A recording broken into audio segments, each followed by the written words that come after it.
Hola, buenas tardes. Mi nombre es Valeria Abuela, residente del primer año del Centro Oftalmológico León, y hoy vamos a hablar del tema de exotropias y endotropias. Las exotropias son la pérdida de paralelismo ocular latente manifiesta, estando los ejes visuales en divergencia. Usualmente esta se manifiesta entre los 4 y los 6 años. En aquellos casos en los que se presente antes de los 2 años, debe descartarse enfermedad neurológica, miopía alta o un factor familiar. El ángulo de desviación varía entre 20 y 35 prismas, y la ambliopía es rara y generalmente está acompañada de efecto refractivo que puede ser hipermetrópico o miópico.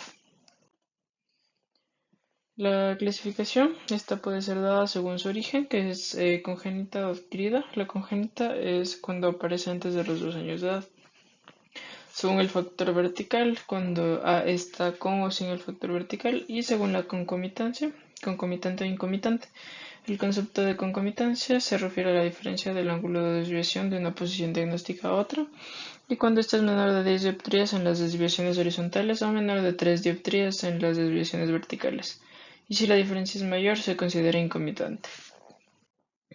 Entre las características clínicas, las exotropias sin factor vertical encontramos la intermitente, que este tipo de exotropia se manifiesta de manera intermitente, estando el paciente en ortoposición la mayoría del tiempo, la cual es mantenida por la amplitud funcional y la convergencia acomodativa.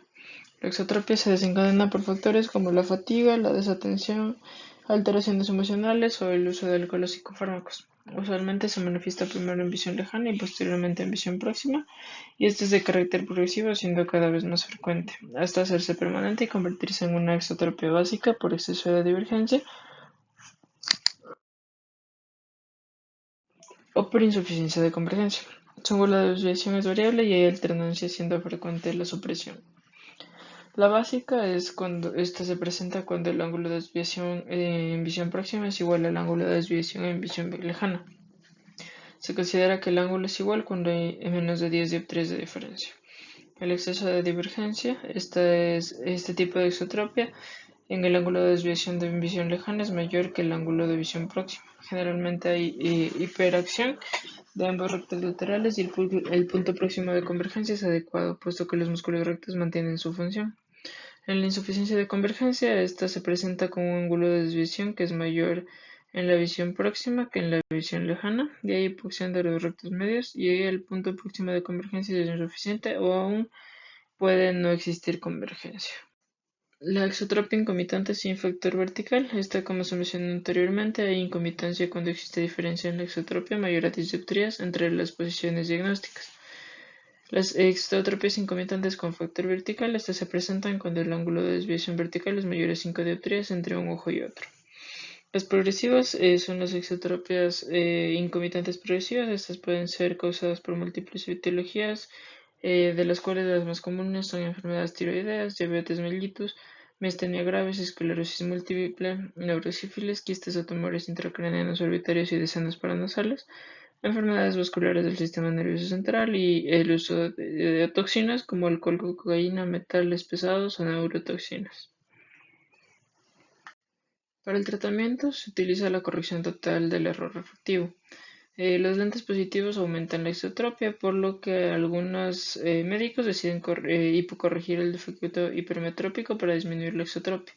A pesar de lo anterior, se debe corregir el error refractivo totalmente y continuar el manejo de la exotropia,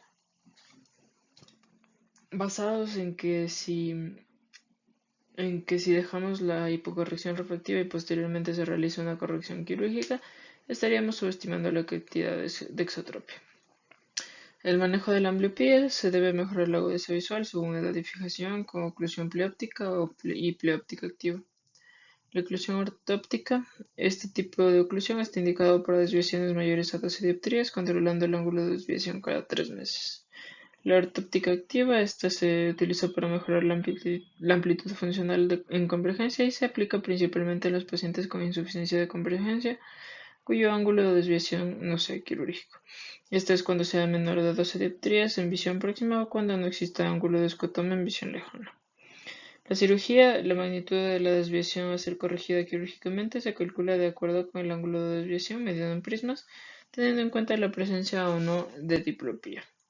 Dentro de esta tenemos la exotropia intermitente, en la cual no se realiza tratamiento quirúrgico hasta tanto se haga permanente después de haber realizado un tratamiento oclusivo. Exotropia básica, esta se debe operar el ojo no dominante, pues al romperse la fusión es el que se desvía. Indiferentemente se puede operar sobre el músculo recto medio, lateral o ambos. La exotropia por exceso de divergencia, esta es si la exotropia es menor de 28 dioptrías, se realiza una retroinserción del recto lateral del ojo no dominante.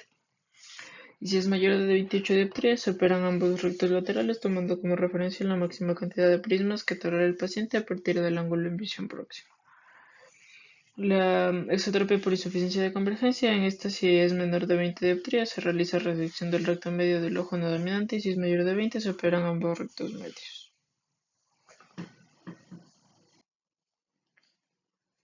Las endotropias, estas son el tipo de estrabismo más frecuente y su clasificación y tratamiento son más complejas que las exotropias, debido a que su etiología involucra con frecuencia el factor acomodativo que influye en la variación y la magnitud de la desviación. La endotropia es la pérdida del paralelismo ocular latente o manifiesta, estando los ejes oculares en convergencia. La clasificación es según su edad de aparición, ya sea congénitas o adquiridas, según la aparición del defecto refractivo, acomodativos o no acomodativos, y según la concomitancia, concomitantes o incomitantes. En las características clínicas, para hablar de la endotropia congénita, esta se presenta desde el nacimiento o antes de los 2 años de edad, habiendo algunos casos de antecedentes familiares y manifestándose con mayor frecuencia antes del año de edad. Se caracteriza por tener ángulos de desviación en promedio mayores a 40 prismas como consecuencia de la limitación de ambos rectos laterales. Esta puede estar asociada a un factor vertical y cuando lo está, este es secundario a hiperacción de los músculos oblicuos inferiores. La endotropia congénita puede ser no acomodativa, acomodativa y latente. La no acomodativa presenta ángulos de desviación iguales, tanto en visión próxima como en lejana, sin asociarse a efectos refractivos. La endotropia latente es aquella que no es aparente y se manifiesta solamente luego de romper la fusión. Para el tratamiento se realiza de igual manera corrección del defecto refractivo, oclusión pleóptica, oclusión ortóptica y cirugía. Después de los 2 años de edad, cuando el ángulo de desviación se estabilice, teniendo en cuenta la magnitud de desviación, está indicado hacer retroinserción de ambos rectos medios hasta 7 milímetros, sin que se altere el punto próximo de convergencia. Se planea corregir la desviación horizontal en un primer tiempo quirúrgico y en un segundo tiempo el factor vertical y la endotropia residual en caso de que exista. La endotropia adquirida, esta se presenta entre los 2 y los 7 años. Su ángulo de desviación está entre 20 y 30 prismas y se asocia a hipermetropías no muy altas o miopías bajas y es frecuente la ambliopía, especialmente en ojo no dominante. Puede ser acomodativa, parcialmente acomodativa y no acomodativa. La acomodativa se divide en totalmente acomodativa o parcialmente acomodativa. Esta es aquella en la que al corregir ópticamente el defecto refractivo, se llega a la ortoposición tanto en visión próxima como en lejana. La parcialmente acomodativa, en esta, aun con la corrección del defecto refractivo, persiste un grado de desviación que es significativo. El tratamiento de la acomodativa incluye igual la corrección total del efecto refractivo, la oclusión pleóptica en caso de requerirse y la oclusión ortóptica. La cirugía también en general se practica retroinserción del recto medio o resección del recto lateral, según el caso, en el ojo no dominante o en ambos ojos de acuerdo a la cantidad de la desviación. En la endotropia con relación de convergencia acomodativa y acomodación normal, se calcula la cirugía con base al ángulo de desviación de visión próxima o lejana. En la endotropia con relación de convergencia acomodativa y acomodación alta, se calculará de acuerdo al ángulo de visión lejana.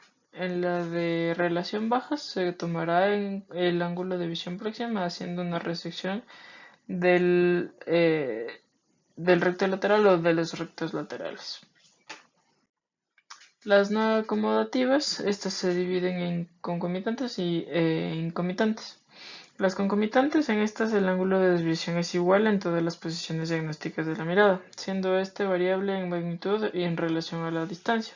Generalmente se asocia a errores refractivos bajos y esta puede ser una endotropía básica, que por lo general se presenta en preescolares o escolares. Por lo general no hay defecto refractivo y el ángulo de desviación es igual en visión próxima que en lejana. La intermitente o cíclica, esta se presenta en edad escolar o preescolar en forma de episodios cuya frecuencia puede variar de una vez al mes a una cada 48 horas. Su duración oscila entre los 5 minutos y las 48 horas. Con el tiempo tiende a volverse permanente. El ángulo de desviación tiende a ser igual en visión próxima y en visión lejana. La insuficiencia de divergencia el ángulo de endotropía es mayor en visión lejana que en visión próxima y se acompaña de disminución de la divergencia funcional. En la deprivación sensorial, esta se produce por falta del estímulo visual. La proporción entre el ángulo de desviación en visión lejana y próxima es variable. Y en el espasmo del reflejo cinético cercano, la alteración de este reflejo se manifiesta como episodios intermitentes de convergencia, espasmo acomodativo y miosis que con el tiempo puede llegar a ser permanente. Este se asocia a trastornos emocionales, aunque se debe descartar también la presencia de un tumor intracraneal. Es más frecuente en mujeres jóvenes y el ángulo de desviación varía aún durante el mismo examen. El tratamiento incluye, para cualquier caso es necesario prescribir corrección total del defecto refractivo, oclusión pleóptica o oclusión ortóptica. También en la endotropía básica se hace una retroinserción del recto medio y, de ser necesario, resección del recto lateral del ojo no dominante. En la intermitente cíclica, el tratamiento solo es quirúrgico, cuando el ángulo de desviación está estable y en ese momento se maneja como una endotropía básica. En la insuficiencia de divergencia se realiza la resección del recto lateral del ojo no dominante o de ambos rectos laterales de acuerdo a la magnitud de la desviación y la cantidad de prismas que tolera el paciente. En la deprivación sensorial se opera una vez que se obtiene la recuperación de la ambliopía, si es posible, o después de los 8 años de edad en aquellos casos de ambliopía irreversible, operando el ojo afectado. En el espasmo del reflejo sinquinético cercano, su tratamiento consiste en prescribir atropina al 1%, una gota cada día, asociada al uso de corrección óptica de más 3 dioptrías para visión próxima, hasta que se resuelve el cuadro, lo que puede llegar a durar varios meses. Este tipo de endotropia no es de manejo quirúrgico y no responde a la oclusión ortóptica. Dentro de las no acomodativas también están las incomitantes, que se caracterizan por tener ángulos diferentes de desviación en las distintas posiciones diagnósticas y tener una edad variable de aparición. Dentro de estas tenemos las agudas, que incluyen las de Bielchowski, que se presentan en miopes y es en general desencadenada por trastornos emocionales o al retirar la corrección óptica, manifestándose con diplopía en visión lejana. La de Franceschetti, esta se trata de una endotropía persistente, no manifiesta, que aparece después de un tratamiento con oclusión monocular, que al descompensarse produce diplopía en visión próxima y visión lejana. En las traumáticas y quirúrgicas, estas son las endotropías que aparecen luego de un trauma o cirugía sobre tejido ocular, orbitario o intracraneal. Dentro del tratamiento, en cualquiera de los casos, este tipo de endotropía sigue los mismos lineamientos que ya se mencionaron anteriormente, de corrección completa del error refractivo, la oclusión ortóptica durante al menos 6 meses y finalmente una cirugía de estrabismo en caso de persistir el ángulo de desviación.